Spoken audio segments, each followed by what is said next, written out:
And we are back with another episode of the Napoli Crew. It's me, Duck on steroids, and we're in the January transfer window. We're flying through the season. As you can see here, these are the transfers we've made so far, and I'm gonna be honest, I was really happy with the signings we've made, especially that man, Dragovic. He's been phenomenal. Doogie as well, been great. The other two squad rotational players, but they've been really good, like in the system we play, and bit of squad depth never hurt. And yeah, we've got an offer here for Scott McTominay. He's asked to leave. Man United are in for him, so a return for him is on the cards. We couldn't negotiate any more money for him. Not really. Well, extra 100 grand, Um, and we're going to reject the AC Milan offer as well, just because we want to, give him the return. I'm a United fan. I'd love to see him back at the club one day. In real life, stay at Napoli, mate. You know, don't come back at the moment. Like you're better off. You're better off staying where you're playing good football. So you know, as you can see here, we are about to win the Super Coppa. Is that whatever they call it, the Italian Super Cup. Get a last minute, not winner, but it was 4-3. It was a tight game, and there's Rodrigo, who's having an exceptional season here. The front four are doing so well, and that man is having the time of his life. And that's 5-3, and that's the Super Coppa wrapped up, or Super Cup. What they call Super? Yeah, surely it's like saying Coppa. Or say they just spell it differently to the Spanish. They probably use the same sort of terminology. I don't know. I do not speak Italian and I do not speak Spanish. Back in school, I done Italian from year 6. Didn't do year 5. I done French year 7, year 8, and I done Spanish year 9. So I'm all over the shop. Most of my Italian's learned from the Assassin's Creed games. Anyway, I'm bambling. And rambling, and we've won the Super Cup. There we go, EA Sports FC Super Cup. I don't know why it's called that, but anyway, there's that win. And as you can see here, Scott McTominay does leave the club, and he is going to Manchester United. He's returned home. Eric Ten Hag in this universe still Man United manager. He didn't want to send him in the first place. Ineos made him, and Scott McTominay's back. As you can see here, I'm shortlisted centre backs. Well, just one at the moment, but I am shortlisted centre backs because I want to get a world class one in. But we do need to replace Scott McTominay in the meanwhile. So we're going to offer 28 million to Torino for Samuel Luigi, and we're going to see if that's any good.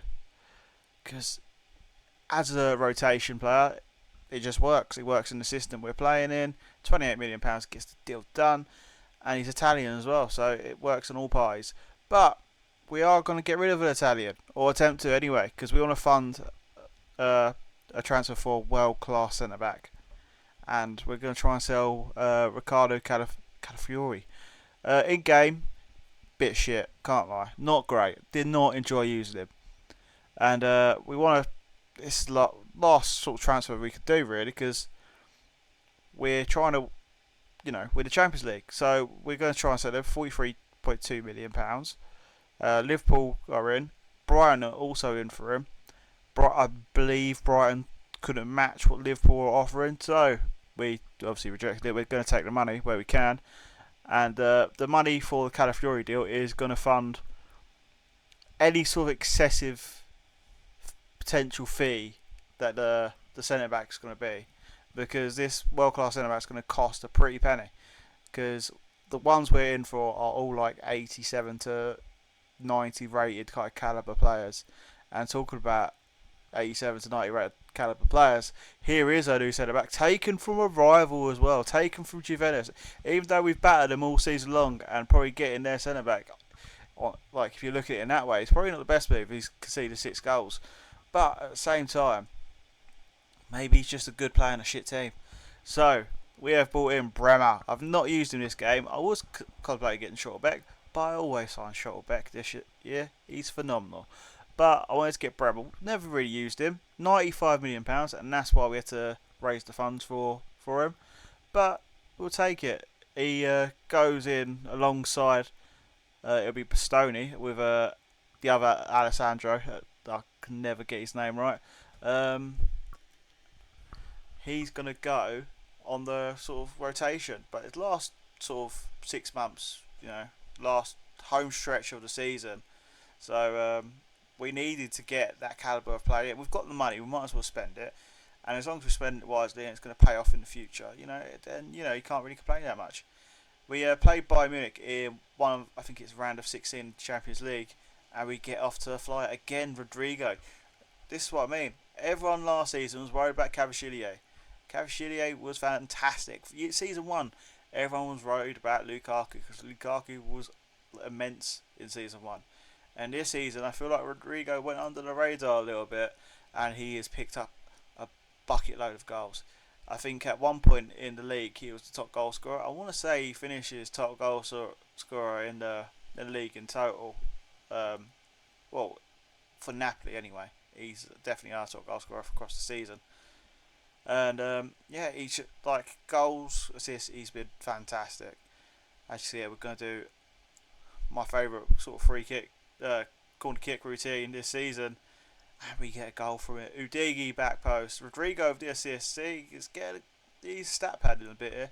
He's getting a few stats, and that back post. I think they patched headers, which made this a bit shit, and then they unpatched the headers, or they made it more balanced, and now they're like back. So I appreciate it because crossing was pointless, and it just made it a bit too simple. Actually, Rodrigo is through on goal again, and he does make it free. 2 goals and assists. He's loving life here in Naples. He was underappreciated at Real Madrid, but here at Napoli, we love him. We absolutely adore him. He's brilliant. A little Brazilian magician, as he puts it in the corner. Nowhere the goalkeeper can get to it. Not Manuel Neuer. Some jabroni in goal. And that's 3-0. Look at Dragovic, loving life. Look at that, the front three, hugging it out. And that's how the game ended. 3-0 on the night. How are we going to do in the other leg? Well, you're about to find out, because we're going to play this entire episode will cover until, I think, the last 3 games left. And you'll find out what those last 3 games are. Rodrigo, obviously man of the match that game. Obviously man of the match. Fantastic work there. Don't know what's way end left already. Trying to beat the traffic because, there weren't many left there. You can see that at the home leg, 2 draw on the night, 5-2 on aggregate. We beat Timu, Vincent Company, and we are into the next round, and it is against Club Brugge, which we did play off camera. So, spoiler alert, we beat them. Next round was against Manchester City. Now, I wanted to make this video quite short and quite compact because I wanted to get through this season. Because we obviously got the new FIFA game coming out later this month, actually. So I needed to get the edit done. I just wanted to make it a nice compact episode for you guys. Because the next episode is about, I think, 40 minutes long. So, are we going to get a revenge? Well, we're 2-0 up in going into the second leg of the fixture. And we get another goal. Dragovic turning his man, making it look silly, and it is 3-0. Look at that. He's been exceptional as well.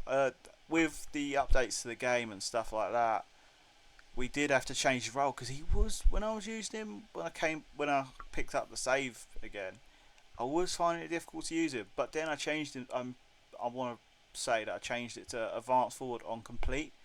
And he was getting more involved in the play, and his runs seemed a bit more diverse. And look, he's come to the right this time instead of being just quite central. Play a little over the top through ball, through on goal the goalkeeper, and he just puts it past him. That's his second goal of the game, getting a brace. Is it still Ederson in net? It's still Ederson in net.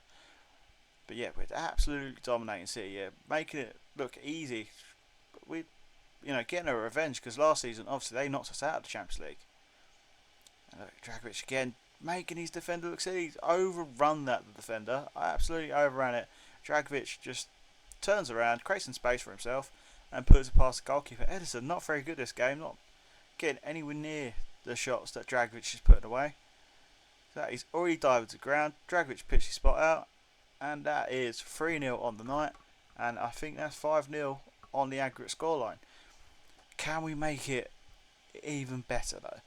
Because we kind of want to punish City, not just because I'm a United fan, but definitely because I'm a United fan, but because they knocked us out last season. We need to prove a point. We need to prove to everyone in the world that we're not fucking about, that we're just here to win.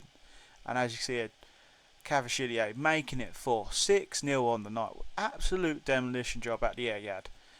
They haven't got any fans anyway, but they definitely don't have any fans in the stadium after this. After that goal, I'm telling you now, we'll absolutely batter them. We just controlled the game, and we pinned them back with the runs for Dragovic. Dragovic scored 3 anyway. Haaland was ineffective. All in a day's work. We're doing brilliant. Actually, yeah, they get an outside the box shot. Didn't really do much with it. Comfortable save for Koneski, and that is it. 4-0 on the night, away from home. 6-0 in aggregate. We're through to the Champions League final. It's all or nothing. There's no season 4. This is the only opportunity we have to win the Champions League. If we don't do it now, that's it. This series will be considered by myself, maybe not, probably a bit harshly, as a failure. If we don't do it, we failed. We failed. But we need to finish the story. We need to finish the story of winning the Champions League with Napoli.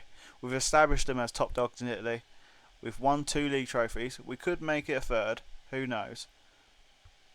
But, we want to win the Champions League. If you're doing a career mode of any flavour, you want to win that Champions League trophy. Anyway, cup final time. We're in back-to-back cup finals, lads. Because obviously we won the cup last season. We did do it in the first season. Done last season. And we're off to a flyer. Not even 4 minutes in. Dragovic, at the end of the season, with the change of tactic, or the instruction rather, he's just an animal. Just making good runs. And that's allowed the likes of Rodrigo, Cavachillier, even Musiala to some sort of standard. They're all getting more goals because of it. Because look, Musiala, he's made the overlap and run there, and he's got loads of space. This team, the overloads, on the wing, going through the middle, is exceptional. We're absolutely battering teams. It's phenomenal. I keep saying phenomenal. I'm going to say it again, phenomenal. Because we're absolutely decimating Roma here. I'm not even doing highlights because there's so many goals. Here's another one. 5-0 in a cup final. I think we're going to set a record here for the most goals in a cup final. Probably unopposed goal as well at this point. Because here's another one. 6-0. 85th minute. Look at it. Oh, I'm taking a piss for the walk, mate. I can't lie. But I like the sort of Kavorka of it all. I love it. Got great Kavorka. And there you have it. We've won the cup final. Players are running on the pitch, acting like it was not a surprise, but that it wasn't coming for the last 70 minutes. Because Roma didn't have a chance in hell. I don't think they knew what kind of happened because we just ran the show. The last 2 games that I've showed you here, it's been a top performance. We can have games where we've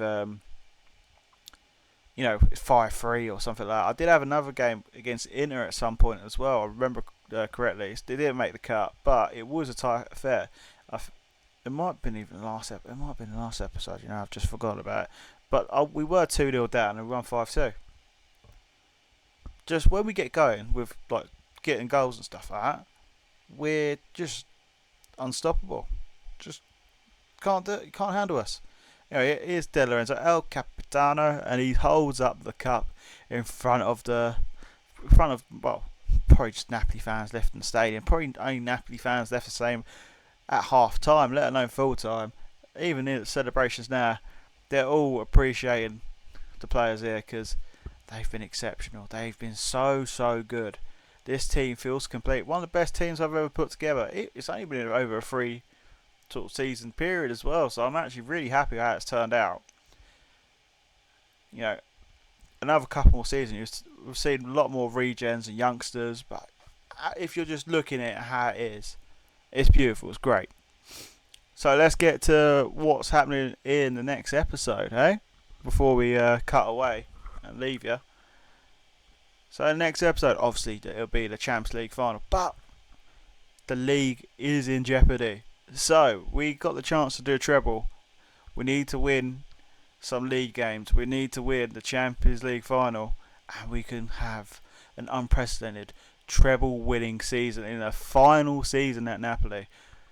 We could finish the story great, lads, or it could end in horror, because we could lose the league, we could lose the Champions League final. We've just got like a couple of caps, and we'll be left disappointed.